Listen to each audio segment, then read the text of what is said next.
কিছু কিছু এলাকা কারবালার মতো এখানে পানি নাই, বেশ কিছু এলাকায় গ্যাস নাই অথবা থাকলেও খুবই অপর্যাপ্ত।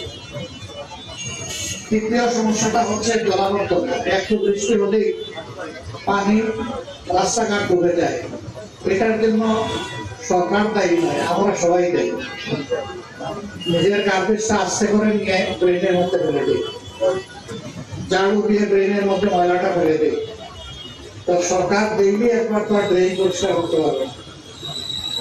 এই ড্রেন পরিষ্কার করা হবে ইনশাল্লাহ, কিন্তু এটাকে রক্ষা করার দায়িত্ব যদি সবার এই সচেতনতা থাকে তাইলে বারবার এটা করবে না। তারপরে আমাদের কয়েকটা বেশি নাই, 3টা মাত্র সড়া আছে। সড়াগুলার একই অবস্থা, সবাই সড়ার মধ্যে ময়লাগুলা ফেলে দেয়।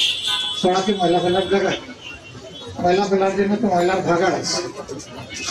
আবার ময়লার ভাগাড়ে কোনো কোনো সময় আগে দেখতাম, এখন আপনি চোখে একটু কম করতেছে, যে ময়লা জমে আছে আর মাছি মশা ভ্রমণ করতেছে। এখন অনেকটা উন্নতি হয়েছে, তবে আরো উন্নতি দরকার। সেই জায়গায় নাগরিক সচেতনতা লাগবে। আপনারা আপনাদের দায়িত্বটা পালন করবেন, নগরও তার দায়িত্ব সে পালন করবে। এই উভয় দিক থেকে দায়িত্ব পালন করলে আমার ভালো থাকে ইচ্ছা। এরপরে আসছে কিশোর গ্যাং এবং মাদকের সমস্যা।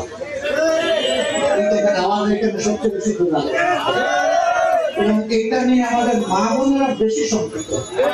তাদের বাচ্চারা স্কুলে যাওয়া আসার পথে কি বকে যায়, তাদের